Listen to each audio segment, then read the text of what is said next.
નમસ્કાર, પ્રણામ, જય શ્રી કૃષ્ણ, જય માતાજી. સ્વાગત છે એક નવા વિડીયોમાં. તો ચાલો શરૂ કરીએ. આખો ઓરડો સીમાના લોહીથી ખરડાયેલો હતો. ઓરડાની બધી વસ્તુઓ અંધારાના આગોશમાં હતી. રૂમની ડાબી તરફ રહેલી નાની બારીમાંથી પવન આવી રહ્યો હતો. પણ સીમા ક્યાં હતી? શાંતિવન મેન્ટલ હોસ્પિટલના રૂમ નંબર 30માં પ્રવેશેલી હેડ નર્સ રીનાને પ્રશ્ન થયો.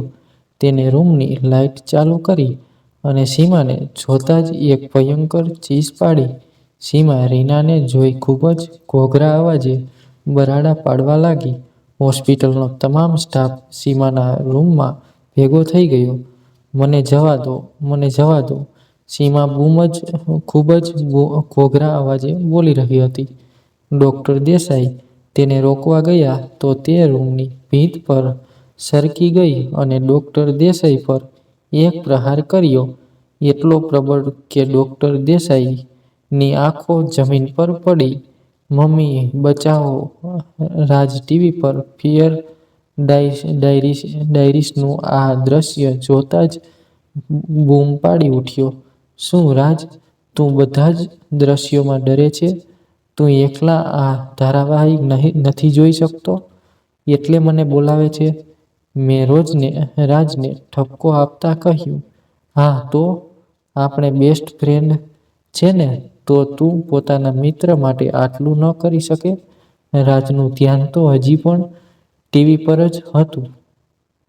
મને હવે કંટાળો આવી રહ્યો હતો. એમ પણ 11:30 વાગ્યા હતા. ચાલ રાજ, હવે હું જાઉં છું. એમ પણ આજે કાર તો વોશમાં આપી છે. ગેરેજમાં બાઇક પર આવ્યો છું. વરસાદ પણ પડવાની તૈયારીમાં છે. હું હવે મારા ઘરે પહોંચી જાઉં. રાજને આટલું કહી મેજ ટેબલ પરથી બાઇકની ચાવી લઈ લીધી. હા ધ્રુવ, પણ વરસાદ વધારે છે. રોકાઈ જા. કાલે સવારે સાથે કોલેજ જશું. ના મમ્મી, ઘણા ફોન આવ્યા છે. એમ પણ કાર પણ તો લેવાની છે. ચાલ મળીએ તો કાલે. સારું, પણ પેલા રોડ પરથી ન જતો. તું તો જાણે છે ને આજે અમાસ છે. રાજના શબ્દોમાં તેનો ભય છલકાતો હતો. અરે યાર, કોઈ જાય છે એ રસ્તા પરથી કે હું જવાનો? ચાલ બાય. હા, તારી રાહ તો અમે પણ કોઈ બીજું પણ જોતું હશે ને? હાહાહા. કંઈ પણ. એક હળવું સ્મિત આપીને હું બહાર નીકળી ગયો. અમાસની અંધારી રાત હતી. એ સાથે ધોધમાર વરસાદ પણ શરૂ થઈ ચૂક્યો હતો. મેં ઘરે જલ્દી પહોંચવાનું વિચાર્યું. બે રસ્તા હતા. એક પુલનો લાંબો રસ્તો અને બીજો એ રસ્તો જ્યાં ગયા પછી મોડી રાત હતી અને રજાનો દિવસ હતો તેથી લોકોની અવરજવર પણ ખૂબ જ ઓછી હતી. માંડ ક્યારેક એકલ દોકલ કાર પસાર થઈ જતી અને મારા પર કાદવની વર્ષા કરતી હતી. માત્ર થોડું જ અંતર કપાયું હતું ત્યાં જ મારે શોર્ટ બ્રેક મારવી પડી. ચર્રર ચિયારી પાડતા મારા બાઇકના વ્હીલ્સ અટક્યા. સૂસવાટાભેર વાતા પવનનું જોર ખૂબ જ વધ્યું હતું જેથી મારાથી માત્ર 3-4 ફૂટની દૂરી પર જ એક તોતિંગ ઝાડ જમીનદોસ્ત થયું. હું માંડ બચ્યો, નહીં તો મારો અને બાઇકનો ભૂક્કો થઈ જાત. એ ઝાડના પડવાના કારણે મારો આગળનો રસ્તો અવરોધાઈ ગયો. હવે શું કરવું? હું એ અસમંજસમાં મુકાઈ ગયો. એક વિચાર તો એ પણ આવ્યો કે રાજના ઘરે પાછો વળી જાઉં, પણ અગત્યના કામો બાકી હતા કારણ કે 2 દિવસ બાદ તો મેં મારા વિચારોને ત્યાં જ વિરામ આપ્યો. મારે જવાનું તો હતું જ, તેથી મેં ભગવાનનું નામ લઈ પેલો ટૂંકો રસ્તો પકડ્યો જ્યાં દિવસે જવાની પણ કોઈની હિંમત ન હતી. વરસાદ થંભ્યો ન હતો, તેનું જોર તો વધ્યું હતું. તેના મોટા મોટા ટીપાં હવે મને વાગી રહ્યા હતા અને આંખમાં એ ટીપાં જતાં વારંવાર મારે આંખો બંધ કરવી પડતી. શહેરના બે મુખ્ય વિસ્તારોને જોડતા બે રસ્તાઓ હતા. એક પુલનો લાંબો રસ્તો જે નહેર પરથી પસાર થતો અને બીજો તેને સમાંતર આ ઉજ્જડ રસ્તો જ્યાં નહેર એક કૂવામાં મળી હતી. મારી બાઇક હવે શહેરની મુખ્ય સડક છોડી રહી હતી અને હવે એ ઉજ્જડ ગામના ધૂળિયા રસ્તા પર આવી ચૂકી હતી. આશરે 20 છાપરાવાળા ઘરોનો સમૂહ હતું આ ગામ, જેમાંના કેટલાક ઘરોના છાપરા હાલ તૂટી ચૂક્યા હતા, તો કેટલાકની ભીત પડી ચૂકી હતી. અમાસની અંધારી રાતમાં માત્ર સરકારની સ્ટ્રીટ લાઇટ અને બાઇકની હેડલાઇટનો જ પ્રકાશ હતો. હા, 20 વર્ષોથી ઉજ્જડ આ ગામમાં હજી પણ સ્ટ્રીટ લાઇટ સળગતી હતી. શહેરની ચકાચૌંધ રોશનીથી દૂર આ ગામ સ્મશાનવત શાંતિમાં પોઢ્યું હતું. એક ત્રીજા પ્રકાશનો મારી આંખ સામે પ્રવેશ થયો, એટલો તીવ્ર કે મારી આંખો બંધ થઈ ગઈ. માત્ર થોડા જ અંતર પર કોઈ ઘર પર વીજળી પડી હોય તેવો મને આભાસ થયો. ડરને કારણે મારા શરીરમાં કંપારી છૂટી. જ્યારે મેં આંખો ખોલી તો એથીય વધુ ભયાવહ દ્રશ્ય મારી રાહ જોતું હતું. મારી બાઇક જ્યાંથી પસાર થઈ રહી હતી તે રસ્તાની ડાબી બાજુએ થોડા અંતરે એક વડનું ઝાડ હતું. તેની સાથે કોઈ યુવતીને બાંધવામાં આવી હતી અને કેટલાક લોકો તેને સળગાવવાનો પ્રયાસ કરી રહ્યા હતા. મેં ક્ષણનો પણ વિલંબ કર્યા વગર બાઇક અટકાવી સ્ટેન્ડ પાડ્યું. તે ઝાડ સામે ફરી જોઉં તો આ શું? મારા આશ્ચર્ય વચ્ચે ત્યાં કોઈ ન હતું. મારા હાથ પગ ઢીલા થઈ ગયા હતા. જ્યાં હનુમાન જ્ઞાન ગુણ સાગર બોલતા બોલતા હું ફરી બાઇક પર બેસી ગયો અને કોઈ પણ થાય બાઇક પરથી નીચે ન ઉતરવાનો મેં નિશ્ચય કર્યો. પવન જોર હવે ખૂબ વધ્યું હતું. પવનને કારણે ઉડતા તે ઘરોના છાપરા અને પાંદડાઓનો અવાજ મારા હૃદયને ચીરી રહ્યો હતો. અવિરત ચાલતા મારા ઝાપના અવાજની સાથે મને બીજો કોઈ અવાજ પણ સંભળાઈ રહ્યો હતો. 2-4 કૂતરાઓ મારા બાઇક પાછળ ભસી રહ્યા હતા અને ચિત્તાની ઝડપે દોડી રહ્યા હતા. મેં મારું સંપૂર્ણ ધ્યાન બાઇક ભગાવવામાં લગાવ્યું. અચાનક પાછો વીજળીનો તેજ લીસોટો આકાશમાં દેખાયો અને રસ્તા પર દોડી રહેલ મારા બાઇકની પાછલી બેઠક પર કોઈનો લાંબો પડછાયો દેખાયો. મારી હિંમત હવે જવાબ આપી ચૂકી હતી. શું થઈ રહ્યું હતું મને કંઈ જ ખ્યાલ ન હતો. મારું મગજ સૂન મારી ગયું હતું. મેં બાઇકના સાઈડ કાચમાં જોયું. પાછલી બેઠક પર કોઈ ન હતું, ન રસ્તા પર કોઈ કૂતરાઓ હતા. મેં ગૂગલ મેપમાં નજર કરી. જમણી બાજુ રહેલ ધૂળિયો રસ્તો હવે શહેરની મુખ્ય સડકને મળી જતો હતો. મને હાશકારો થયો. જમણી તરફ માતાજીનો એક પાળિયો આવ્યો અને હવે મારી બાઇક શહેરની મુખ્ય સડક પર હતી. તેથી મારા જીવમાં જીવ આવ્યો. પણ આજે જે મેં અનુભવ્યું, શું તે મારો ભ્રમ હતો? આ જ વિચારોમાં ક્યારે ઘર આવ્યું તેનો પણ મને ખ્યાલ ન રહ્યો. ઘરે બધા સૂઈ ગયા હશે એમ માની મેં મારી પાસે રહેલી ચાવીથી ઘર ખોલ્યું. થાક એટલો લાગ્યો હતો કે હું સોફા પર જ સૂઈ ગયો.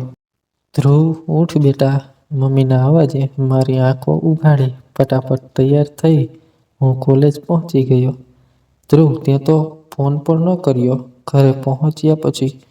મેં તને કેટલા ફોન કર્યા, તારો ફોન આઉટ ઓફ નેટવર્ક હતો. રાજ મારી પાસે બેસતા બોલ્યો. રિયા અને સલોની પણ સામે ગોઠવાઈ ગયા હતા. પીરિયડ શરૂ થવાને હજી 10 મિનિટની વાર હતી. રિયા, તું પેલા રસ્તા વિશે શું કહેતી હતી? મેં રિયાને પૂછ્યું. ધ્રુવ, શું થયું યાર? You sound afraid right now. શું તું એ રસ્તા પર ગયો હતો? રાજે પૂછ્યું. ના, આ તો આપણી કાલે વાત થઈ હતી ને. સો જસ્ટ ફોર નોલેજ. બોલ રિયા, ધ્રુવ, જો મને કોઈ પ્રત્યક્ષ અનુભવ તો નથી, પણ સાંભળેલી વાતને આધારે મેં તમને પહેલાં પણ કહેલું કે એ રસ્તો નથી. બરાબર આજથી 30 વર્ષ પહેલાં, જ્યારે આપણું શહેર આટલું વિકસિત ન હતું અને શહેરનો રસ્તો માત્ર મુખ્ય શહેર સુધી જ હતો, ત્યારે ત્યાં એક ગામ હતું. માત્ર 25 કુટુંબ રહેતા હશે.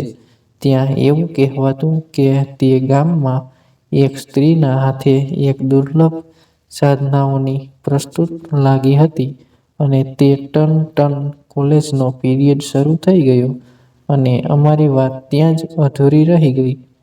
મારી નજર વારંવાર સલોની, રાજ અને રિયા પર જતી.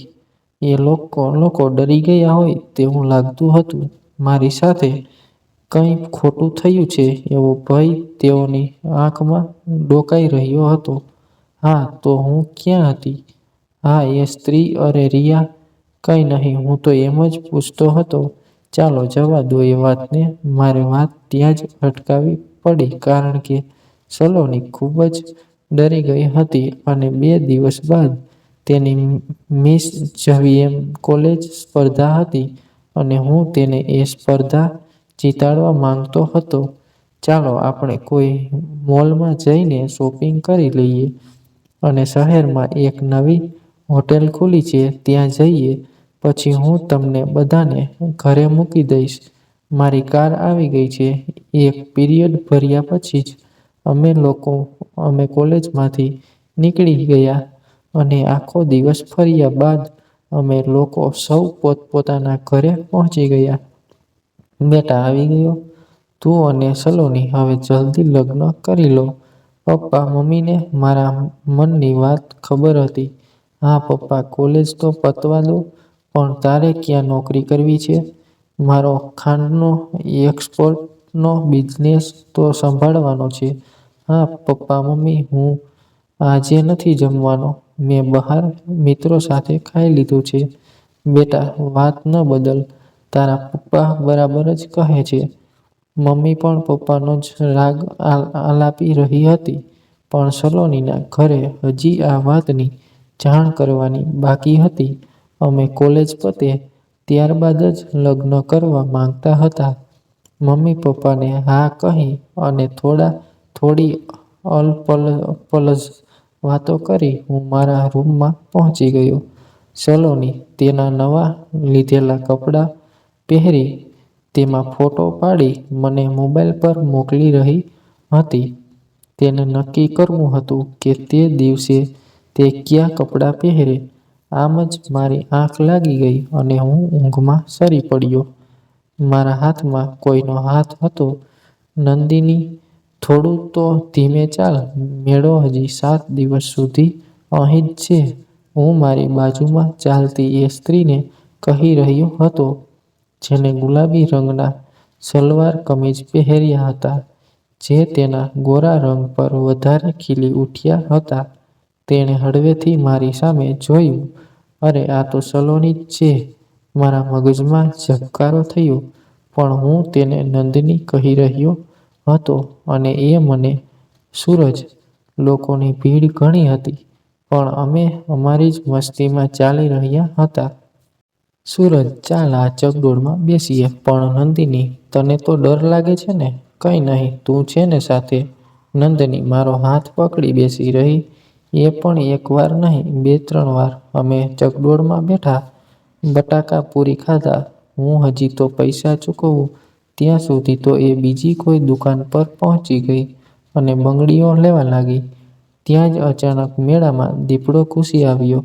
તેથી લોકો ભાગવા લાગ્યા. લોકોના ટોળા આમ તેમ જઈ રહ્યા હતા, અને તેમાં જ નંદિની મારી આંખ સામેથી ઓझલ થઈ ગઈ. હું હાંફળો ફાંફળો બની આમ તેમ ભાગી રહ્યો હતો. નંદિની ચીસ પાડતા જ હું બેઠો થઈ ગયો. મેં ચારે બાજુ જોયું. ન તો કોઈ મેળો હતો, ન તો કોઈ લોકો. હું મારા બેડ પર જ હતો. સપનું સાચે જ આહલાદક હતું, પણ છેલ્લે મારી નંદિની સલોની ક્યાં ગઈ તે ખબર ન પડતા મને બેચેની થઈ રહી હતી. મેં લેમ્પ ચાલુ કરવા માટે બેડની ડાબી બાજુ હાથ લંબાવ્યો અને મારો હાથ ત્યાં જ અટકી ગયો. મારી નજર બેડથી માત્ર 4 ફૂટની દૂરી પર રહેલી ટાઇલ્સ પર પડી.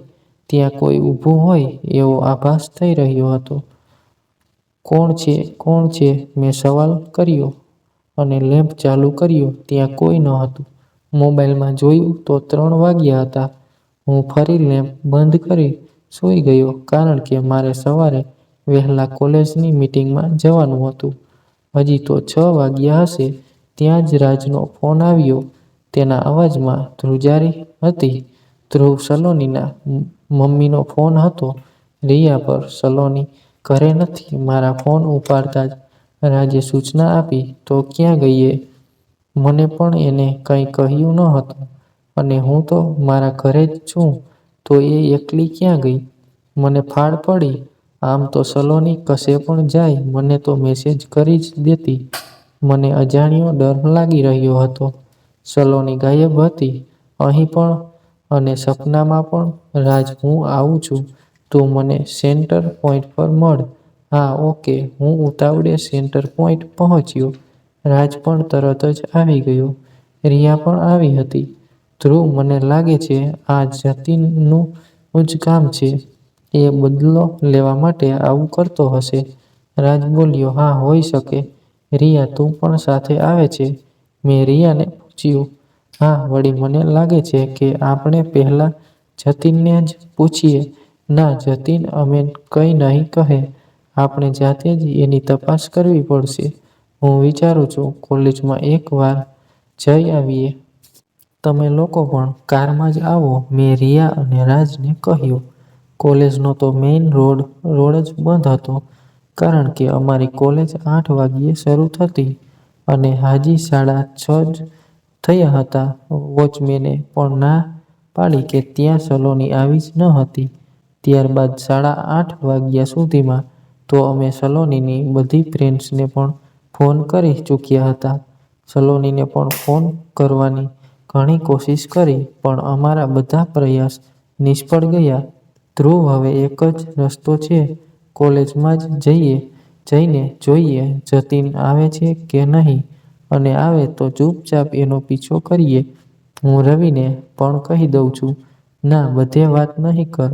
આપણે 3 જ બરાબર છે. નહીં તો સલોનીની ઇમેજ ખરાબ થશે અને એની હરીફાઈ પણ તો છે. હા, રિયા, ચાલો તો પછી કોલેજ જ. મને પણ રિયાની વાત સાચી લાગી હતી. જતીન કોલેજ આવ્યો હતો અને કોલેજ પત્યા બાદ એ એના 2 મિત્રો સાથે નીકળી પડ્યો. હું, રાજ અને રિયા પણ એની પાછળ જ હતા. જતીનની કાર એક ઘર પાસે અટકી. અમે પણ ત્યાં પહોંચી ગયા. હવે શું કરીએ? ધ્રુવ, મને લાગે છે કે સલોની અહીં જ હશે. રિયાની શંકા બરાબર હતી. લાપતા છુપાતા અમે ઘરના મુખ્ય દરવાજાની બાજુમાં તો પહોંચી ગયા. દરવાજો ખુલ્લો હતો અને એ જ રૂમમાં જતીન અને તેના મિત્રો બેઠા હતા. રાજ, ધ્રુવ, ઉપર જુઓ. એક રૂમની બારી ખુલ્લી છે. હોઈ શકે ત્યાં જ સલોની હોય. બીજા માળ પર આવેલા એ રૂમની બારી ખુલ્લી હતી એટલે સંભાવના તો હતી. તથા એ જૂના ઘાટનું ઘર હતું. બીજો માળ બહુ ઊંચો નહોતો. રાજે કોળો કર્યો અને હું ઉપર ચડી ગયો. પણ મારો પ્રયાસ નિરર્થક ગયો. સલોની ત્યાં ન હતી. હું નીચે ઉતરવા લાગ્યો પણ રાજનો પગ સરક્યો અને ધડામ અવાજ સાથે હું અને રાજ જમીન પર પડ્યા. જતીન અને તેના મિત્રો બહાર આવી ગયા. તમે 3 કેમ આવ્યા અહીં? કોઈ કંઈ સમજે એ પહેલાં તો રાજે જતીનનો કોલર પકડી લીધો. એ જતીન્યા, તારી દુશ્મની ધ્રુવ અને મારી સાથે છે. સલોનીને વચ્ચે લાવવાની શું જરૂર? એને કેમ કિડનેપ કરી? મેં કિડનેપ? હું તો આજે સવારે જ આવ્યો છું બરોડાથી અને હું તમારા જેટલો પાગલ નથી કે કોલેજનું GS ઇલેક્શન હારી જાઉં તો હું તો એવું કરું. જેલ જાઉં. આપણે સામે વાર કરવામાં માનીએ આવી રીતે નહીં. રાજ, જવા દે. અત્યારે મારે માટે સલોનીને શોધવું મહત્વનું છે. પણ જતીન, જો તારો કંઈ હાથ હશે તો હું મારા જીએસના હોદ્દાનો ઉપયોગ કરીને તને કોલેજમાંથી સસ્પેન્ડ કરાવીશ. અમે લોકો ત્યારબાદ ત્યાંથી ફટાફટ નીકળી ગયા. સૂર્ય આમ આથમી ચૂક્યો હતો. 8 વાગ્યા હતા, પણ હજી સલોની મળી ન હતી. સલોનીના પપ્પા પોલીસમાં ફરિયાદ નોંધાવવા ગયા હતા, પણ 24 કલાક થયા ન હતા, તેથી ફરિયાદ ન થઈ શકી. અમે એક શોપિંગ મોલ બાગ ફરી ચૂક્યા હતા. સલોની કોલેજ ન હતી. રાજ હવે પૂરપાટ ઝડપે કાર દોડાવી રહ્યો હતો.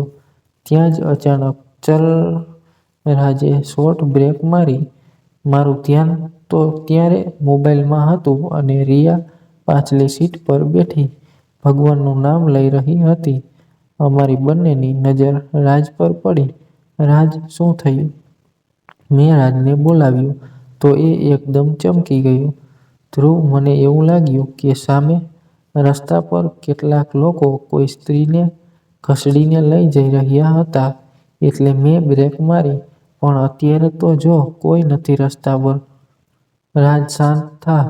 ધ્રુવ, મને લાગે છે કે સવારથી આપણે કંઈ ખાધું નથી, એટલે અશક્તિને કારણે રાજને ભ્રમ થઈ રહ્યો છે. પહેલાં કંઈ ખાઈ લઈએ.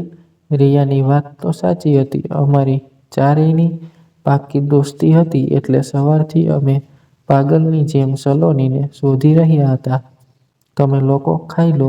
હું સલોની મળશે પછી જ ખાઈશ. હું કારમાં જ બેસી રહ્યો, પણ મારી આંખ હવે ભારે થઈ રહી હતી. સૂરજ, મેં પાછળ વળીને જોયું. નંદિની જ હતી. મેળામાં ભીડ પણ હવે વિખેરાઈ ગઈ હતી.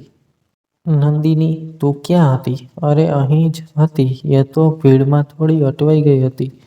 સારું, ચાલ. હું અને નંદિની ચાલતા થયા.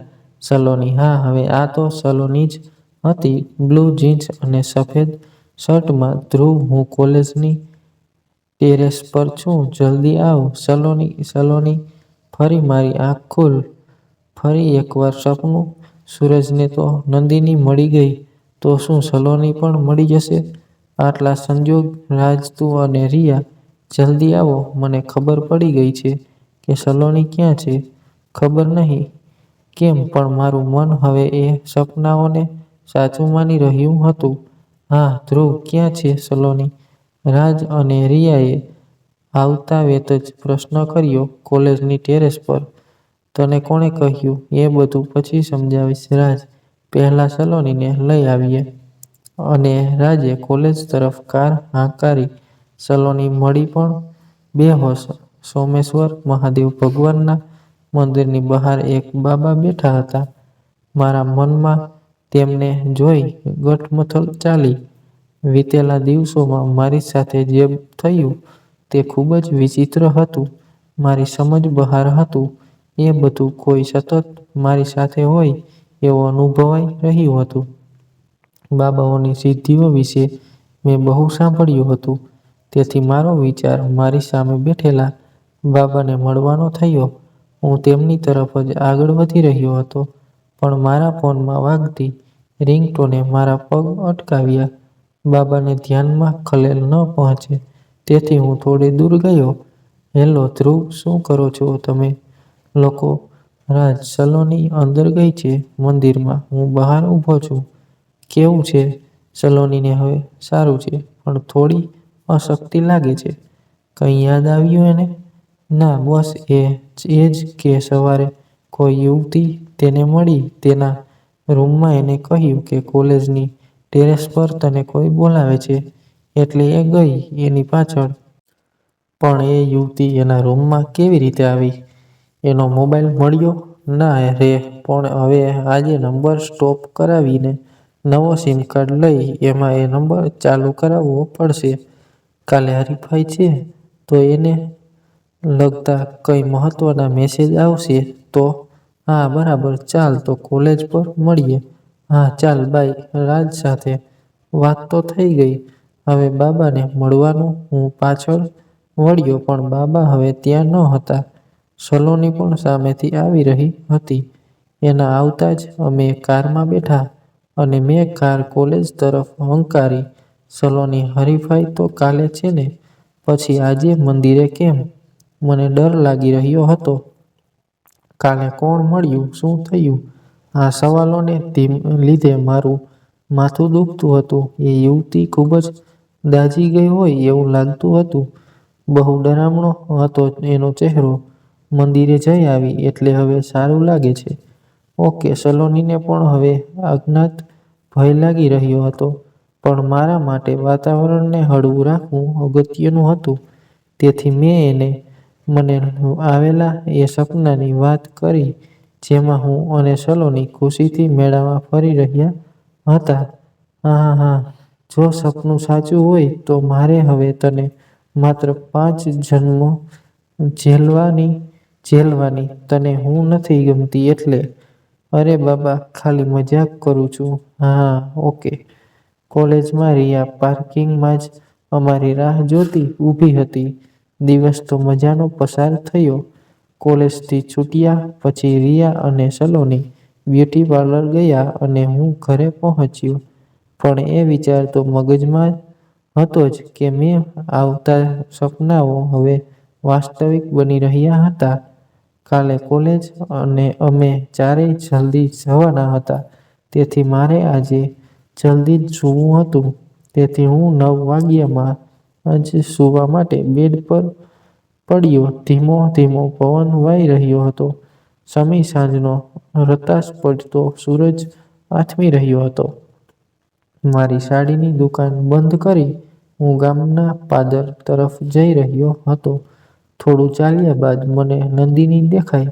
માતાજીના પાળિયા પાસે ધૂપ દીપ કરી રહી હતી. નંદિની, તું તો ખૂબ જ શ્રદ્ધાળુ છે. મેં તેની પાસે પહોંચી કહ્યું, હા તો ભગવાને મને આટલી ખુશી આપી છે તે. ત્યારબાદ અમે લોકો ચાલતા થયા ગામ તરફ. શ્યામ કાકા, તમે અહીં? સૂરજ, તું ખસી જા. આજે અમે નંદિની સાથે વાત કરીશું. શ્યામ કાકા અને તેમની સાથે આવેલા બીજા 2 માણસો ગુસ્સાથી નંદિનીને જોઈ રહ્યા હતા. પણ શું થયું કાકા? શું થયું? બેટા, આ નંદિની મેલી વિધા કરે છે. તેના લીધે ગામમાં લોકો માંદા પડી રહ્યા છે. પણ કાકા, લોકો તો કોઈ બીમારીને લીધે માંદા પડ્યા હશે. નંદિનીનો આમાં શું વાંક? સૂરજ, તું વચ્ચે નહીં બોલ. આખું ગામ જાણે છે કે નંદિની રાતભર જાગીને પૂજા કરે છે. આ તો પૂજા જ છે ને. મારી દલીલ અધૂરી રહી ગઈ. શ્યામ કાકા સાથે આવેલા 2 માણસો નંદિનીને ઘસડી જઈ રહ્યા હતા. હું પાગલની જેમ ભાગી રહ્યો હતો તેઓની પાછળ. Wake up, wake up. મેં જોરથી મોબાઈલ પર હાથ પછાડ્યો. 6 વાગ્યા હતા અને સૂર્યોદય થઈ ગયો હતો. આજનું આ સપનું પણ ખૂબ જ બિહામણું હતું. મારું આખું શરીર પરસેવાથી ભીનું હતું. આ સપનાઓ મને કેમ ડરાવી રહ્યા હતા? શું મારો સલોની સાથે કોઈ પૂર્વજન્મનો સંબંધ હતો? મેં બધા વિચારો ઝાટકી કાઢ્યા. આજે સલોનીની હરીફાઈ હતી અને આ દિવસ તેને માટે ખૂબ જ મહત્વનો હતો. બપોરના 12 વાગ્યા હતા. સલોનીની હરીફાઈના હવે બધા રાઉન્ડ પતી ચૂક્યા હતા અને હવે રિઝલ્ટની જાહેરાત થવાની હતી. હું, રાજ અને રિયા પણ સલોનીને આશા આપતા ઊભા હતા. And now the winner is miss Saloni Mehta. અમે ચીચિયારી પાડી ઉઠ્યા. સલોની જીત ચૂકી હતી. અમારો 4 દિવસનો રજળપાટ અંતે રંગ લાવ્યો હતો. હલકા ભૂરા રંગના ગાઉનમાં સલોની કોઈ રાજકુમારી જેવી લાગી રહી હતી. તેને એવોર્ડ લેવા માટે હાથ લંબાવ્યો. પણ આ શું? તેના હાથ? શું થયું હતું તેના હાથને? એનું મોઢું? સલોનીના હાથ અને મોઢું. તે ખૂબ જ ગંભીર રીતે દાઝી હોય એવું લાગતું હતું. મેં 2-3 વાર આંખો ચોળીને જોયું. એનું મોં ખૂબ જ વિકૃત લાગી રહ્યું હતું. મેં મારી આજુબાજુ બધાને જોયા. એ બધા તો સલોનીના દેખાવના ખૂબ જ વખાણ કરી રહ્યા હતા. પણ સલોની એ હદે મને દાઝેલી દેખાઈ રહી હતી કે એટલું દાઝ્યા પછી કોઈનું પણ જીવતા રહેવું શક્ય ન હતું. મારો શ્વાસોશ્વાસ તીવ્ર બન્યો. હું આપવા લાગ્યો. ધ્રુવ, ધ્રુવ, શું થયું? રિયાએ ટપલી મારી. મારું ધ્યાન દોડ્યું. રિયા, તને સલોની બરાબર દેખાય છે? હા, કેટલી સુંદર લાગે છે. બધા જ એના વખાણ કરી રહ્યા છે. You are a lucky man. મને કંઈ સમજ પડતી ન હતી. મને તો સલોનીનું ખૂબ જ વિકૃત રૂપ દેખાઈ રહ્યું હતું. હું બધાની જેમ આમ તેમ જોઈ લોકોની વાત સાંભળી રહ્યો હતો. ધ્રુવ શું કરે છે? બધા શું માર્યા કરે છે? મેં સ્ટેજ પરથી પણ જોયું. તને નહીં ગમ્યું? હું જીતી છે. સલોનીએ મારી સામે આવતા કહ્યું. સલોની, સલોની અત્યારે તો ખૂબ જ સુંદર દેખાઈ રહી હતી. ન તો એના હાથ પર કોઈ નિશાન હતા કે ન તો કોઈ મોઢા પર. તો મેં જોયું તે શું હતું? મારા મગજમાં હવે વિચારોનો ચક્રવાત હતો. આખા દિવસનો થાક હતો બધાને એટલે જલ્દી છૂટા પડ્યા. ઘરે જઈ મેં એક ડાયરી લીધી અને એમાં બધું લખવા માંડ્યું. આ બધા વિચિત્ર અનુભવો મને તે દિવસથી થઈ રહ્યા હતા. જ્યારે હું રાજના ઘરેથી પાછો આવી રહ્યો હતો, ત્યાં મને એક ડરાવનું દ્રશ્ય દેખાયું, જેમાં કેટલાક લોકો એક સ્ત્રીને સળગાવી રહ્યા હતા, પણ હું એક સ્ત્રીનો ચહેરો જોઈ ન શક્યો. રોજ રાત્રે ક્રમબદ્ધ રીતે આવતા સુરાગ અને નંદિની ઉર્ફ મારા અને સલોનીના સપનાઓ, જેમાં કાલે રાતે જ સપનું આવ્યું તે તો અત્યંત જ બિહામણું હતું. અરે હા, રાજ પણ તો કહેતો હતો કે તને કાર ચલાવતી વખતે એવો આભાસ થયો હતો કે કેટલાક લોકો કોઈ સ્ત્રીને કસડીને લઈ રહ્યા છે. અને પેલો લાંબો પડછાયો જે મને મારા બાઇકની પાછલી સીટ પર દેખાયો હતો. અને રોજ રાતે મને એ અહેસાસ થતો કે મારા રૂમમાં કોઈ છે અને હંમેશા મારો કોઈ પીછો કરી રહ્યું છે. ત્યારબાદ સલોની પણ તો ગાયબ થઈ હતી. ખૂબ જ રહસ્યમય રીતે તેને બોલાવવા આવેલી એ યુવતી કોણ હતી? ખૂબ જ દાઝેલી હતી એ. એની સાથે ગયા બાદ સલોનીને કેમ કંઈ જ યાદ ન રહ્યું. સલોની કોલેજની ટેરેસ પાર કેવી રીતે પહોંચી અને તેનો મોબાઈલ ક્યાં ગયો હતો? અને અંતે આજે કેમ મને સલોની ખૂબ જ ખરાબ રીતે દાઝી હોય તેવો આભાસ થયો? ટૂંકમાં છેલ્લા 5 દિવસથી મારી સાથે ખૂબ જ વિચિત્ર ઘટનાઓ બની રહી હતી. હું પેલા બાબાને મળીને પૂછવાનો હતો, પણ એ ત્યાંથી જતા રહ્યા હતા. હવે તો મને સૂવામાં પણ ડર લાગી રહ્યો હતો. એ સપનાઓનો ડર લાગી રહ્યો હતો. શું એ સપનાઓ સાચા હતા કે મારા પૂર્વજન્મના હતા? પણ આખરે થાકને કારણે વારંવાર મારી આંખ બંધ થઈ જતી હતી. થોડી વારે અધ ખુલ્લી આંખે મેં જોયું તો એક અત્યંત દાઝેલી સ્ત્રી મારી સામે બેઠી હતી. મને ફાળ પડી. હું ઊભો થવા ગયો, પણ મારા હાથ પગ જકડાઈ ગયા હતા. એક વૃક્ષની જેમ હું જડ બની ગયો હતો.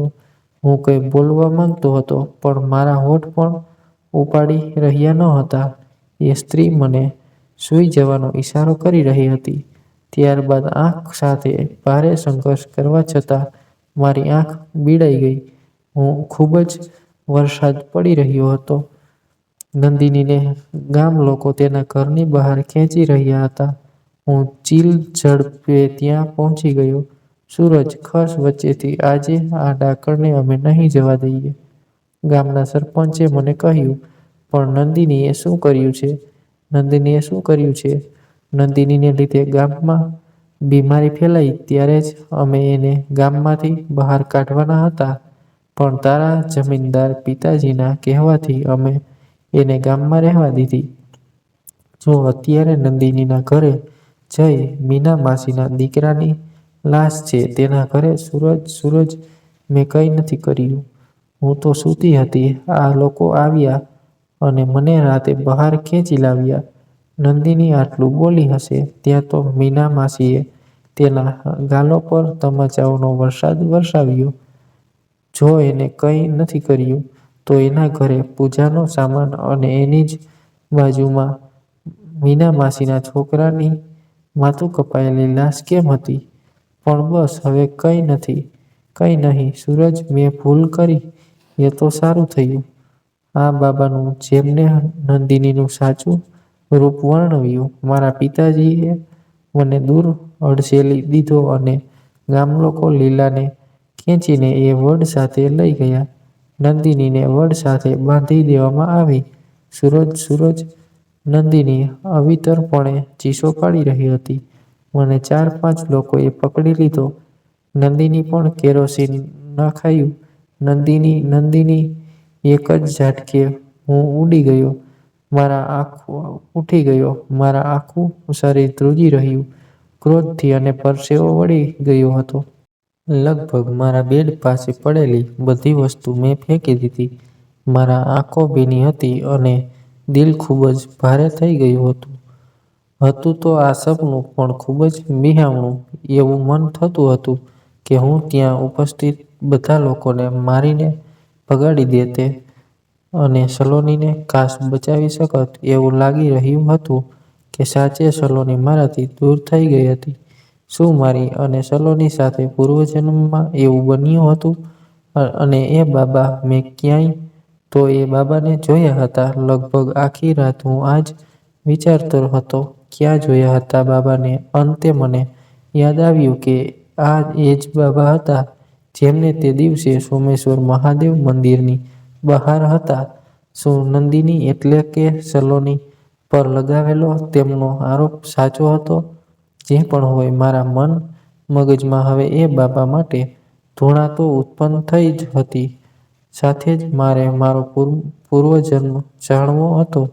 શું કરવું કંઈ સમજ પડતી ન હતી. મેં ઇન્ટરનેટ ચાલુ કર્યું અને હું ઇન્ટરનેટ પર પૂર્વજન્મ જાણવાનો રસ્તો શોધવા લાગ્યો. એક રસ્તો મને યોગ્ય લાગી રહ્યો હતો. Past life regression. આ એક એવી રીત હતી જેમાં કોઈ જાણકાર સાયકોલોજિસ્ટ ડોક્ટર સંમોહન અને વશીકરણ દ્વારા મગજને શાંત કરી પૂર્વજન્મ યાદ કરાવે છે. કારણ કે જન્મોજન્મની તમામ માહિતી મગજમાં સચવાઈ રહે છે. ભારે જહેમત બાદ મને એક રેકી થેરાપિસ્ટનો નંબર મળ્યો જે પાસ્ટ લાઈફ રિગ્રેશન વિશે માહિતગાર હતા. મેં નંબર જોડ્યો. હેલો સુધા મેમ, હા કોણ તમે? જી, કેટલાક દિવસોથી મને ખૂબ જ વિચિત્ર અનુભવો થઈ રહ્યા છે જેનો સંબંધ મને મારા પૂર્વજન્મ સાથે લાગે છે. શું તમે મને મારો પૂર્વજન્મ સંપૂર્ણપણે યાદ કરાવી શકો? હા, કાલે સવારે 10 વાગ્યે મારા ઘર પર આવજો. સહેજ પણ વિલંબ કર્યા વિના હું બીજા દિવસે 10 વાગ્યે પહોંચી ગયો. કાલી સાડી પહેરેલી એક સ્ત્રીએ દરવાજો ખોલ્યો. પાછળથી એક આશરે 50 વર્ષની એક સ્ત્રીએ મને આવકાર આપ્યો. તમે મિસ્ટર ધ્રુવ, અંદર આવો. જી, હું અંદર ગયો. ઘર ખૂબ જ સુવ્યવસ્થિત હતું. એક રેક પર અનેક પુસ્તકો હતા. મને લાગ્યું સાચે હવે મને અહીંથી રસ્તો મળી જશે. મને એક આરામદાયક ખુરશી પર તેમણે બેસાડ્યો. થોડા સમય બાદ તેમણે એક શાંત મ્યુઝિક શરૂ કર્યું અને મને આંખ બંધ કરી તે ધ્યાનથી સાંભળવા કહ્યું. મને ધીમા અવાજે તેઓ સૂચનાઓ આપી રહ્યા હતા. મને એવું લાગવા લાગ્યું જાણે હું ગાઢ ઊંઘમાં સરી પડ્યો હોઉં તેવું લાગી રહ્યું હતું. મારી આંખો સામે કેટલાય દ્રશ્યો ફિલ્મની જેમ અવિરતપણે ચાલવા લાગ્યા. કોલેજના, ઘરના, બાળપણના કેટલીય આ જન્મની યાદો મેં જોઈ. ખૂબ જ સારું લાગી રહ્યું હતું. ત્યારબાદ એક દ્રશ્ય આવ્યું. એ વડનું ઝાડ. ત્યાં બેસી હું સલોનીને યાદ કરી રહ્યો હતો. એ જ ગામઠી કપડાં મેં પહેર્યા હતા. ત્યારબાદ વળી પાછા એ જ દ્રશ્યો દેખાયા જે મેં મને આવી રહેલા ક્રમબદ્ધ સપનાઓમાં જોયા હતા. અચાનક એવું નવું જ દ્રશ્ય આંખ સામે આવ્યું અને અગાઉના દ્રશ્યોની હારમાળા તૂટી દૂરથી પેલા બાબા દેખાઈ રહ્યા હતા. સાથે કોઈ બીજું પણ હતું પણ તેની પીઠ મારી દિશામાં હતી એટલે ખ્યાલ આવતો ન હતો કે એ વ્યક્તિ કોણ હતું. હું લપાતો છુપાતો તેઓથી થોડે દૂર રહેલ એક ઝાડ પાછળ સંતાઈ ગયો. આ વિસ્તાર લગભગ ગામની બહાર હતા. મને એ લોકોની વાતચીત હવે સ્પષ્ટપણે સંભળાઈ રહી હતી. ધન્યવાદ ગુરુજી, તમારા કારણે મારી મસાણી સાધના સફળ રહી. પણ એ છોકરી ધીમે બોલ, મને તો આ ગામ વિશે મારી પાસે આવનાર એક વ્યક્તિએ જ કહ્યું હતું. અહીં લોકોને ઠગવા ઘણા સરળ હતા. એ છોકરી મારી પાસે એના લગ્ન વિશે પૂછવા આવી ત્યારે જ મેં તેને વશમાં કરી લીધી. એના ઘરે જ આપણી સાધના પણ સંપન્ન થઈ. એમ પણ આ ગામમાં ઘણા બાળકો હતા, એકાદ ન રહે તો શું? આ સાંભળતા જ હું એ બાબા પર આક્રમણ કરવા દોડ્યો. પણ એ લોકો બે હતા, તેથી મારા પર કાબૂ મેળવી લીધો અને પેલી બીજી વ્યક્તિએ એક ધારદાર પથ્થર મારા માથામાં માર્યો અને ઓહ માં, મારું ધ્યાન તૂટી ગયું હતું. માથામાં અસહ્ય પીડા થઈ રહી હતી. મારી જ ખુરશી પર સુધા મેમ બેઠા હતા અને પેલી કપડાવાળી સ્ત્રી પણ ત્યાં જ હતી. મને એવું જ લાગી રહ્યું હતું કે હમણાં જ કોઈએ મને માથામાં પથ્થર માર્યો હોય. શું મેં જે દ્રશ્યો જોયા બંધ આંખે એ મારા પૂર્વજન્મના હતા? મેં સુધા મેમને પ્રશ્ન કર્યો. શું તને એવી જ પીડા અત્યારે થઈ રહી છે માથામાં? હા, અસહ્ય પીડા તો હોઈ શકે કે એ ઘાના કારણે ગયા જન્મે તારા જીવ ગયો હોય અને મરતા સમયે તારા મગજમાં એ બાબા સાથે પ્રતિશોધ લેવાની ભાવના હતી. એટલે જો આ જન્મે આ બાબા કે એના જેવા બીજા કોઈ વ્યક્તિ જોયા હોય કે કોઈ અન્ય ઘટના બની હોય અને તને એ જન્મ યાદ આવી ગયો, આ બધી આપણા મગજની કરામત છે. સુધા મેમની જો વાત સાચી હોય તો આ બાબાના કારણે જ ગયા જન્મમાં સલોનીને આટલી પીડા પહોંચી અને એને દોષી માની ખૂબ જ ખરાબ મોત આપવામાં આવી. મારું અને સલોનીનું બંનેનું અકાળ મૃત્યુ થયું. અમારા કેટલાય સપના અધૂરા રહી ગયા. મને ખૂબ જ ગુસ્સો આવી રહ્યો હતો. આ જન્મે પણ મેં એ બાબાને જોયા. એ કંઈ પણ કરે એ પહેલાં હવે હું એને મારો અને સલોનીનો પ્રતિશોધ પૂરો કરીશ. હું સુધા મેમના ઘરેથી નીકળ્યો. આશરે 4 વાગ્યા હતા. કોલેજનો સમય પણ પતી ગયો હતો. તેથી હું ઘરે જવા નીકળ્યો અને સતત મારા મગજમાં એ બાબાને મારવાના જ વિચારો ચાલી રહ્યા હતા. મારે કોઈ પણ રીતે હું એ બાબાનો ખેલ તમામ કરવાનો હતો. સાંજે હું સીધો જ સોમેશ્વર મહાદેવ મંદિર પહોંચી ગયો, જ્યાં મેં એ બાબાને જોયા હતા. એક છરો પણ હું સાથે લઈ નીકળ્યો હતો. એવું લાગતું હતું જાણે હું હવે મારા વશમાં નથી. ગુસ્સામાં અને બદલાની ભાવનાથી મારું લોહી ઉકળી રહ્યું હતું. મગજમાં એક જ વિચાર ચાલતો હતો, એ બાબાની હત્યા. રાત થઈ ગઈ હતી. મંદિરનું પ્રાંગણ ખાલી હતું. લગભગ પૂજારી પણ મંદિર બંધ કરી જતા રહ્યા હતા. પણ એ બાબા ત્યાં જ હતા, એક ઝાડ નીચે બેઠા હતા.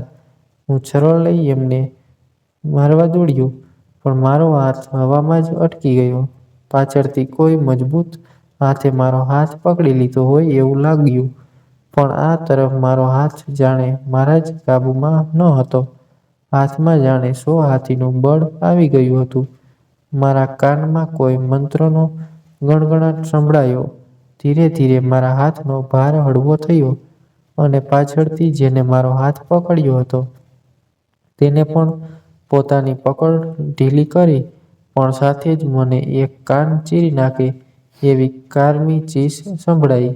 મંત્રોનું ઉચ્ચારણ ચાલુ રાખી પાછળથી આવેલા એ બીજા બાબાએ મને બરાબર પકડી લીધો અને એ બાબા જેને હું ગુનેગાર સમજી રહ્યો હતો તેને મારી ડાબી તરફ આંગળી ચીંધી કંઈ બતાવવાની કોશિશ કરી.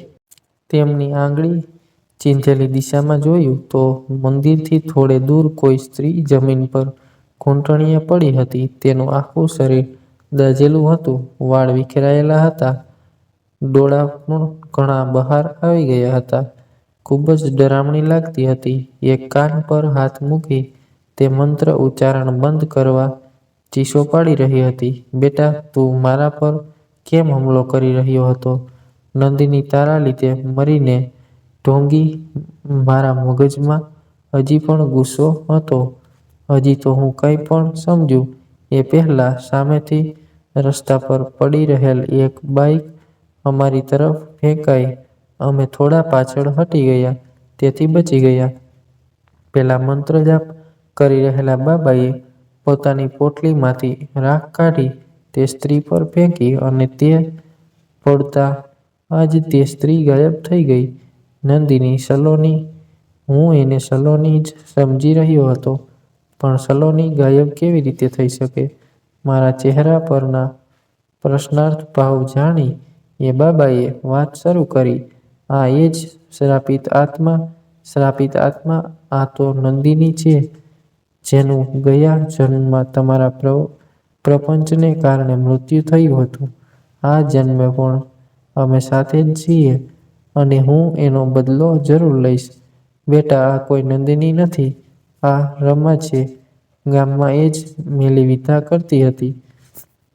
આજે પણ એ ભગવાનના મંત્ર જાપથી જ ડરી ગઈ.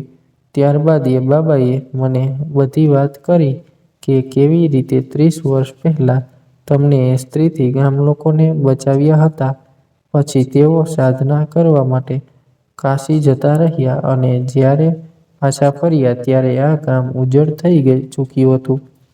તો મને એવા સપનાઓ કેમ આવ્યા કે સલોની પૂર્વજન્મમાં નંદિની હતી અને મારે એનો બદલો લેવાનો છે. મેં પણ મારા સપનાઓ બાબાને જણાવ્યા અને પૂછ્યું. ભ્રમજાળ. આ એ આત્માની ભ્રમજાળ હતી. એને ઘણી સાધનાઓ કરી હતી. આવા ભ્રમ રચવા એને માટે કોઈ મોટી વાત નથી. હવે જ્યારે તું એની સચ્ચાઈ જાણી ચૂક્યો છે, એ તને નુકસાન પહોંચાડશે. એટલું કહેતાં જ બીજા બાબાએ મને દોરો બાંધ્યો. શું તારા સિવાય તારા પરિવારના કોઈ બીજા વ્યક્તિ પર આ આત્માએ ભ્રમજાળનો પ્રભાવ પાડ્યો હતો?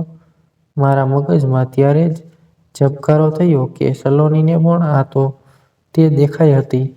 મતલબ બાબાની વાત સાચી હતી. પૂર્વજન્મ જેવી વાત જ ન હતી, ભ્રમજાળ હતી બધી એ આત્માની. અને હવે બાબાના ઈશારા પ્રમાણે લગભગ સલોની પણ જાન ખતરામાં હતી. મેં સલોનીને તરત જ ફોન કર્યો. હેલો સલોની, ક્યાં છે તું? ધ્રુવ, તને હજી આવતા કેટલી વાર છે? હું તો ક્યારની રેસ્ટોરન્ટ પર પહોંચી ગઈ છું. રેસ્ટોરન્ટ?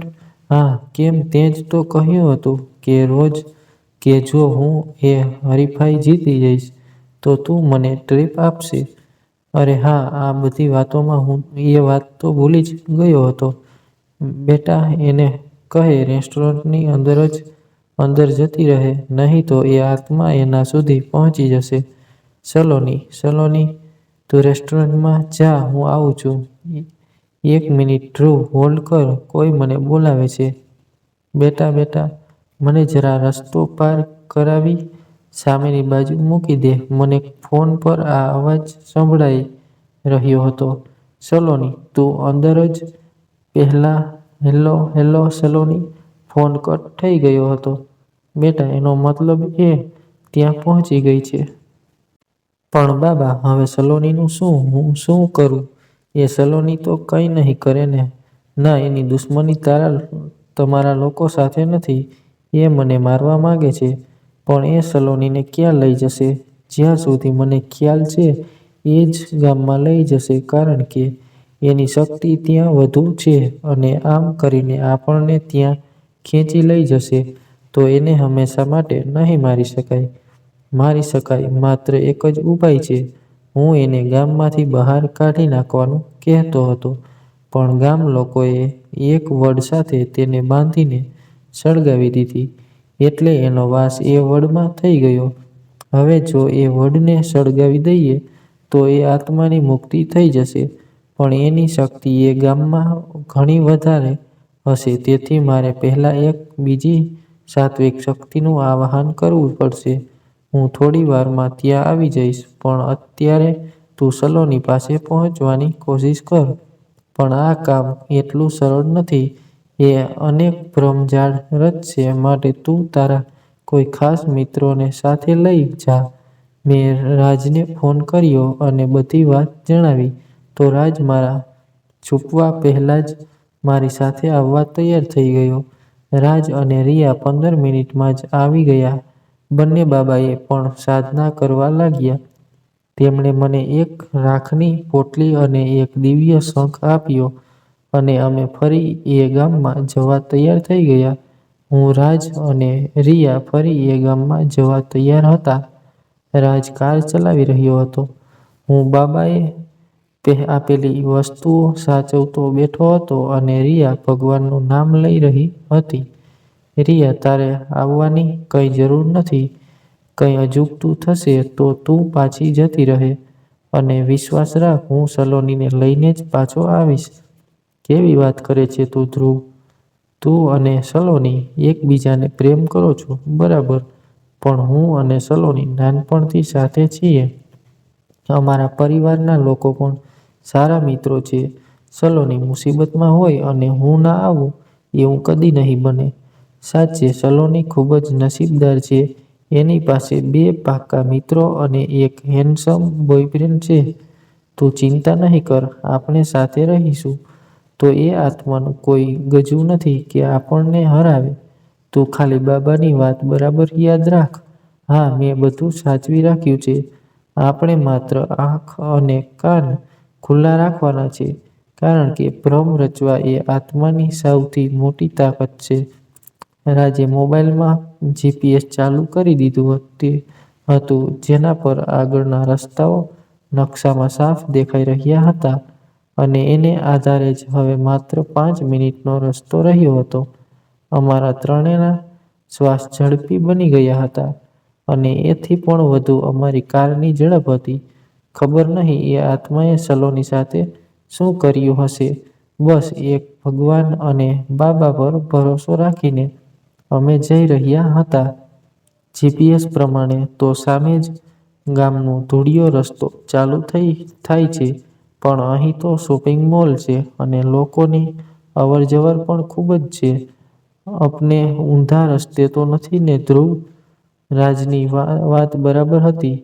અમને ત્રણેયને સામે મોલ જ દેખાઈ રહ્યો હતો. તો એ ગામ ક્યાં ગયું?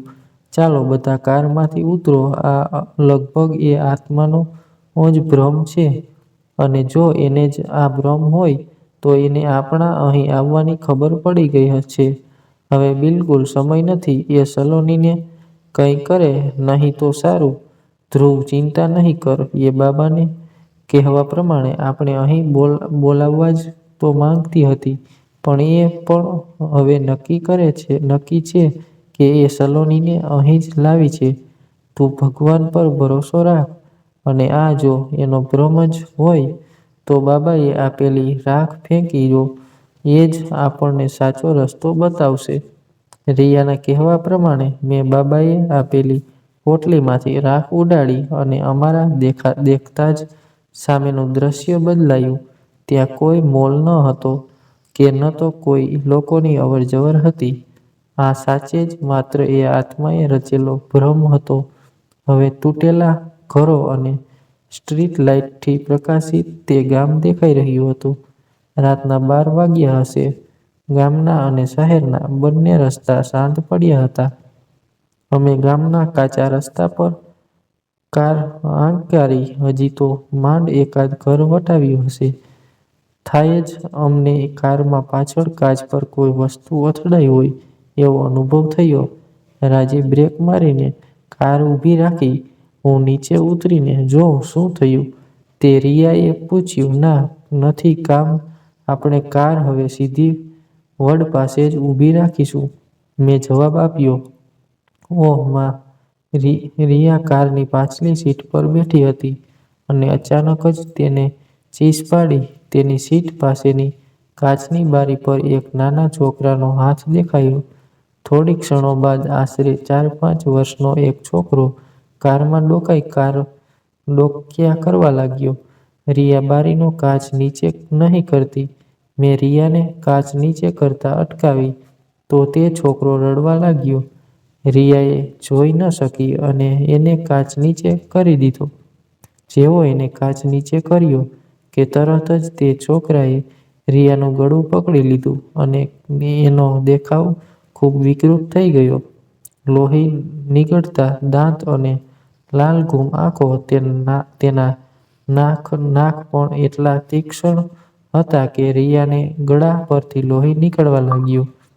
રાજ, જલ્દી કાર ચાલુ કર, જલ્દી કર.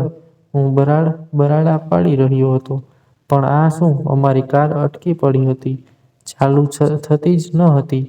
રિયા, જલ્દી બારી બંધ કરવાની કોશિશ કર. રાજે બૂમ પાડી. મેં પેલા ચોકારનો હાથ રિયાની ગળા પરથી હટાવવાની કોશિશ કરી. તેનો હાથ ખૂબ જ ઠંડો હતો, બરફ જેવો ઠંડો, અને હા, એને હાથને સ્પર્શ પણ કરી શક્યો. રિયાએ ભારે જહેમત બાદ બારી બંધ કરી. કાર પણ શરૂ થઈ રહી હતી, પણ સામે બીજા એવા જ 3 છોકરો ઊભા હતા. ભૂતિયા તીક્ષ્ણ દાંત હતા અને આંખોના ડોળા પણ બહાર આવી ગયા હતા.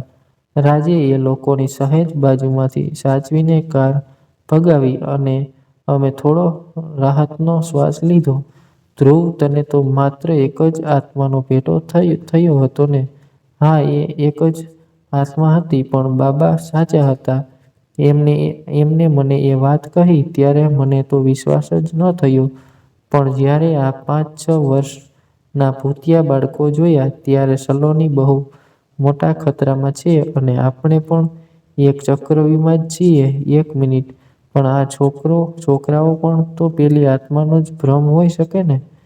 કે પછી આખું ગામ ભૂતિયા છે? રિયાના સવાલમાં ડર સાફ દેખાતો હતો. ભ્રમ જ હોત તો સારું, પણ આખું ગામ પણ ભૂતિયા નથી. આ 4 બાળક ખાલી મારું ગળું પણ સુકાઈ રહ્યું હતું, કારણ કે હું જાણતો હતો કે જે શક્તિનો સામનો અત્યારે મને કર્યો તે એ આત્મા કરતાં પણ વધુ ખતરનાક હતી. ખાલી શું, ધ્રુવ? રાજ પણ ધ્રુજતા બોલ્યો.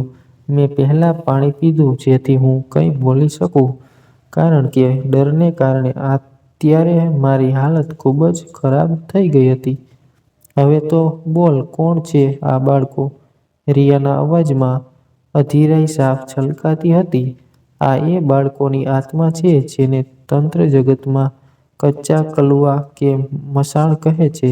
કેટલાક લોકો પોતાના નિજી સ્વાર્થ માટે આવા 5-6 વર્ષના નાના બાળકો જેને માર્યા બાદ બાળવામાં નથી આવતા, પણ જમીનમાં દફન કરાય છે. મારો શ્વાસ ખૂબ જ ફૂલી રહ્યો હતો. તેઓની આત્માને પોતાના કાબૂમાં કરી લે છે, અને આ મસાણની તાકાત 100 આત્માની તાકાત બરાબર હોય છે. બસ ખાલી ફરક એટલો હોય છે કે તેઓની બુદ્ધિ બાળકો જેવી છે. પેલી આત્મા આવી જ મસાણી સાધનાઓ કરતી હતી. રાજ સામે જો. નહેર આવે છે. હજી તો મારી વાત પૂરી થાય એ પહેલાં રિયા બોલી. અમારી કારે નહેરમાં ખાબકતા માંડ બચી, પણ અહીં તો રસ્તો છે. જીપીએસમાં તો રાજ પણ ગૂંચવાયો હતો. સવાલ એ હતો કે હવે આ ભ્રમ છે ફરી કે પછી એ મસાણી તાકાત? કારમાંથી ઉતરીએ તો પેલા બાળકોનો ડર હતો. રિયા ફરી ભગવાનનું નામ બોલવા લાગી. મારો હાથ શંખ પર ગયો. બાબાએ મને શંખ પણ તો આપ્યો હતો. આ જ ઉચિત સમય હતો શંખ વગાડવાનો, કારણ કે કહેવાય છે કે શંખની ધ્વનિ વાતાવરણને પવિત્ર કરે છે, અને અહીં તો નકારાત્મક શક્તિઓ અમારી ચારે તરફ હતી. શંખ ફૂંકતા જ શંખમાંથી ઓમની ધ્વનિ ઉત્પન્ન થઈ. શંખમાં દિવ્ય પ્રકાશ રેલાયો, અને અમારી આંખ સામેનું દ્રશ્ય પણ એકાએક બદલાયું. અમે કોઈ નહેર પાસે નહીં, કોઈ ઘરની સામે ઊભા હતા, જે આખા ગામ કરતાં અલગ તરી આવતું હતું, કારણ કે બીજા ઘરો તૂટ્યા-ફૂટ્યા હતા. હજી અમે કંઈ વિચારીએ એ પહેલાં જ અમારી કાર જમીનથી એકાદ ફૂટ ઊંચકાઈ. હા હા હા, બહારથી બચ્ચાઓનો હસવાનો અવાજ આવી રહ્યો. અમે ત્રણેય એકબીજાના હાથ પકડી લીધા અને ભગવાનનું નામ લેવા લાગ્યા. ધ્રુવ, રાખ ફેંક. રિયા બોલી. મેં સહેજ બારી ખોલી, રાખ નાખી એ લોકો પર. એ પડતાં જ તેઓ કાર પછાડી ભાગી ગયા. એવું લાગે છે કે આ જ એ આત્માનું ઘર હશે. રિયાએ અનુમાન લગાવ્યું. લગભગ સાચું પણ હશે. પણ રિયા, આપણે પેલા વડનો નાશ કરવાનો છે. જો આ એનું ઘર હશે તો એની શક્તિઓ પણ અહીં ચરમસીમા પર હશે. હા ધ્રુવ, તારી વાત બરાબર છે. અને એ વડ જીપીએસ પ્રમાણે હવે 2 ગલી પછી છે. બસ હવે આ કાર આપણને ધોકો નહીં આપે તો સારું. બાબા આવશે ને? રાજ, 1 મિનિટ. બાબા આવી ગયા હશે. કારણ કે આ શંખ અત્યારે પ્રકાશિત છે. એમને મને આ સંકેત કહ્યો હતો. અહીં એક મંદિર છે. બાબા ત્યાં જ મળશે લગભગ. એવું લાગતું હતું જાણે બાબાના આવવાથી જાણે અમારી હિંમત પણ વધી હતી. અને એ આત્માનું જોર પણ. અમે જલ્દી મંદિર પાસે પહોંચી ગયા. બાબા અને તેમના મિત્ર પણ ત્યાં જ હતા. સાથે જ બાજુમાં એક પ્રકાશિત માનવાકૃતિ દેખાઈ રહી હતી. બાબા, આપણે હવે એ વડને સળગાવી દઈએ? મેં અધીરાઈથી બાબાને પૂછ્યું. હા ચાલો. અમે બધા તૈયાર થઈ ચૂક્યા હતા. પણ હજી તો પગથિયા પાસે પહોંચીએ ત્યાં જ પેલા ભૂતિયા બાળકો મંદિરના દાદરિયા ચઢી રહ્યા હતા. તે જોઈ અમારી તો આંખો ફાટી રહી ગઈ. કારણ કે અમને એ બાળકોનો ખૂબ જ ખરાબ અનુભવ થયો હતો. પણ બાબા શાંત હતા.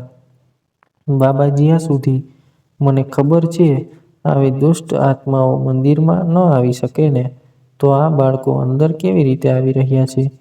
રિયાનો સવાલ વ્યાજબી હતો. આ મસાણ છે નાના બાળકોની સાધના દ્વારા જાગૃત કરાયેલી આત્માઓ. એ લોકોમાં નકારાત્મકતા પણ છે અને બાળકો હોવાને કારણે સકારાત્મકતા પણ. તેથી એ લોકો મંદિરોમાં પ્રવેશી શકે છે. પણ એ લોકો અમને મારવા માંગતા હતા. અને સલોનીનું શું થયું હશે? મેં બાબાને પ્રશ્ન પૂછ્યો. હા, એ આત્માના વશમાં છે. આ લોકો કંઈ નહીં મારો. આ વીર તેને પોતાના વશમાં કરી લેશે. બાબાએ પેલી પ્રકાશિત માનવાકૃતિ બતાવતા કહ્યું. અમે આ વાતો સાંભળી પણ ન હતી. અને આજે જો આ પ્રત્યક્ષ અનુભવ ન થયા હોતે તો માનત પણ નહીં. અમે બધા વડ તરફ ચાલતા જઈ રહ્યા હતા. હવે અમારે માત્ર એ આત્માનો જ સામનો કરવાનો હતો. અને બાબા પણ હતા. તેથી મને થોડી રાહત લાગતી હતી.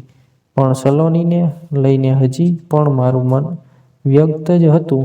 એકવાર સલોની મળી જાય પછી મને કોઈ મારી નાખે તો પણ મને કોઈ પરવાહ ન હતી. બસ સલોની બચી જવી જોઈએ. મને મનોમન રાજ અને રિયા માટે પણ માન થઈ રહ્યું હતું. એ લોકો એવા મિત્રો હતા કે જેના કારણે આત્મા શું આખી દુનિયા સાથે પણ લડી શકાય. હજી તો મારા વિચારોની હારમાળા ચાલી જ રહી હતી. અને આ શું? બાબા, રાજ અને રિયા ક્યાં ગયા બધા? અને હું આ હાડપિંજરોની વચ્ચે કેમ ચાલી રહ્યો છું? શું આ પણ એક ભ્રમ છે? હું થોડો પાછળ હટી ગયો એટલે મારી બાજુમાં ચાલી રહેલા એક હાડપિંજરે મારી પાસે આવી મારો હાથ પકડ્યો.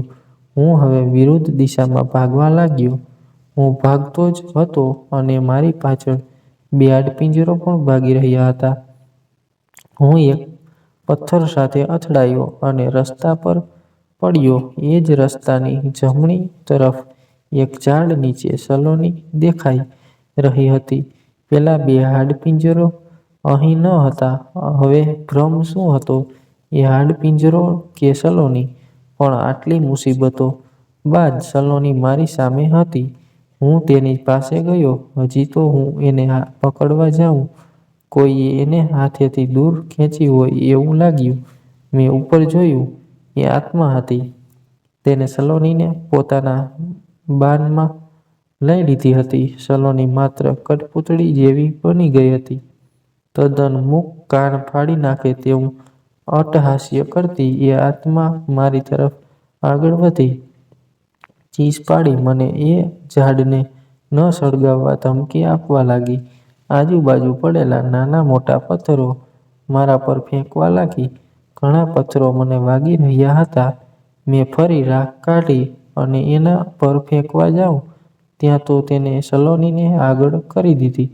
તેનું ગળું દબાવવા લાગી. મારા હાથ ત્યાં જ અટકી ગયા. હું ભગવાનનું નામ લેવા માંડ્યો પણ તેના પર કોઈ અસર થઈ રહી ન હતી. અચાનક જ તે હાથમાં આગની જ્વાળામાં લપેટાઈ ગઈ. તે ખૂબ જ કારમી ચીસો પાડી રહી હતી. આ તરફ સલોની પણ હોશમાં આવી ગઈ. તે આ દ્રશ્ય જોઈ હેબતાઈ ગઈ. મેં તેની પાસે જઈ તેનો હાથ પકડી લીધો. ત્યાં જ સામેથી પેલા બે હાડપિંજરો આવતા દેખાયા. એક અંતિમ ચીસ સાથે તે આત્મા ગાયબ થઈ ગઈ અને હાડપિંજરો અમારી એકદમ નજીક આવી ગયા હતા. અમે બંનેએ આંખ બંધ કરી દીધી. ધ્રુવ, સલોની, તમે લોકો બરાબર છો ને? હા રાજ, મને શું થયું હતું? આપણે ક્યાં છીએ? એવું લાગી રહ્યું હતું જાણે આટલો વખત સલોની તે આત્માના વશમાં હતી. ધ્રુવ, તું અચાનક કેમ ભાગ્યો? રિયાએ મને પૂછ્યું. મને અચાનક એવો ભાસ થયો કે મારી આજુબાજુ હાડપિંજરો છે એટલે હું ભાગ્યો. અરે આપણે જ તો સાથે ચાલતા હતા. એ મને જ હતા. અમે તારી પાછળ ભાગ્યા. તો ક્યાં જાય છે તે જોવા અને તને બોલાવવા. અમે બાબા પેલા વડને સળગાવવા ત્યાં જ રહ્યા. લાગે છે બાબાએ સમયસર વડને સળગાવી દીધું. હવે ખતરો ટળી ગયો લાગે છે. રાજની વાત બરાબર હતી. એ આત્મા પણ જઈ ચૂકી હતી અને હવે અમે સલામત હતા. મારી નજર અચાનક રિયા પર પડી. તેના હાથમાં કંઈ હોય એવું લાગ્યું. રિયા, તારા હજી તો હું કંઈ પૂછું તે પહેલાં જ બીજો એક અવાજ મારા કાને અથડાયો. તમે બધા સલામત છો ને? હા બાબા. હવે તો એ આત્માની મુક્તિ થઈ ગઈ ને? રાજે પૂછ્યું. મારી નજર હાથ પર જ હતી. વારંવાર હા એ તો ગઈ. પણ શું બાબા? અમને તો હવે પણ શબ્દથી ડર લાગી રહ્યો હતો.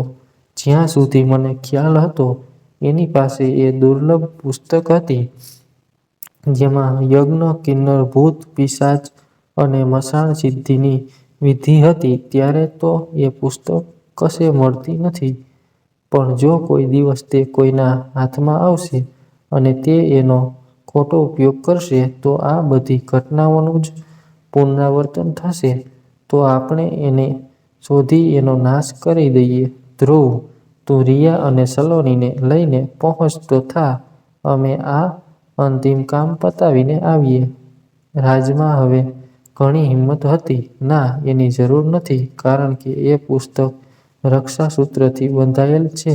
જ્યાં સુધી એ રક્ષાસૂત્ર નહીં ખુલે, એ પુસ્તક નહીં ખુલે. એ પછી હું મારા મિત્રો સાથે આવીને શોધી લઈશ. બાબાના જવાથી અમને રાહત થઈ અને અમે શહેર તરફ પાછા વળ્યા. હેલો ધ્રુવ, સલોનીને ઘરે મૂકી દીધી. કેવું છે એને હવે? આશરે બપોરે 2 વાગ્યા હશે અને રાજનો ફોન આવ્યો. અરે રાજ, સલોનીને પણ સારું છે. આરામ કરતી હશે. તું પણ આરામ કર. મેં ભારે ઊંઘમાં જવાબ આપ્યો. પણ મારે તને એક વાત કહેવી છે. ધ્રુવ, શું? બોલ. રિયાની વર્તણૂક થોડી અજીબ હતી. આપણે પાછા ફરી રહ્યા હતા ત્યારે. હા, મને પણ લાગ્યું. એના હાથમાં શું હતું?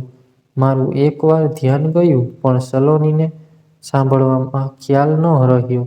મને યાદ આવ્યું કે રિયા કાંઈ તો છુપાવી રહી હતી. રાજ, 1 મિનિટ. સલોનીનો ફોન આવે છે મારા બીજા નંબર પર. ઓકે, ચાલ. તમે લોકો વાત કરો પછી સાંજે જ 6 વાગ્યે મળીએ. હા, સારું. અને મેં સલોનીનો ફોન ઉંચક્યો. હા, બોલ સલોની. હેલો. રિયાની મમ્મીનો ફોન હતો. એ ઘરે પહોંચી જ નથી. શું? પણ આપણે તો એને ઘરે મૂકી દીધી હતી ને? પછી? ખબર નહીં કેમ. કંઈ નહીં. પણ નહીં. ચાલ, હું રાજને ફોન કરું છું. તું પણ આવ. આપણે એને શોધવા જઈએ. મેં ફટાફટ રાજને જાણ કરી અને એને મળવા બોલાવ્યો. ત્યાં જ મને મારી કારની પાછલી સીટ પાસેથી એક ચિઠ્ઠી મળી. મને શોધતા નહીં. મારે પણ એ બધી સિદ્ધિઓ મેળવવી છે જે બાબા કહેતા હતા. હા, એ પુસ્તક મારી પાસે જ છે. But I want to rule this world Riya. તો શું રિયા હવે એ રસ્તા પર ચાલી નીકળી હતી? એટલે ફરી આ ભયાનક બ્રહ્મજાળનું પુનરાવર્તન થવાનું હતું અને અમારે ફરી એકવાર એક લડાઈ લડવાની હતી, એ પણ અમારી જ મિત્ર સાથે.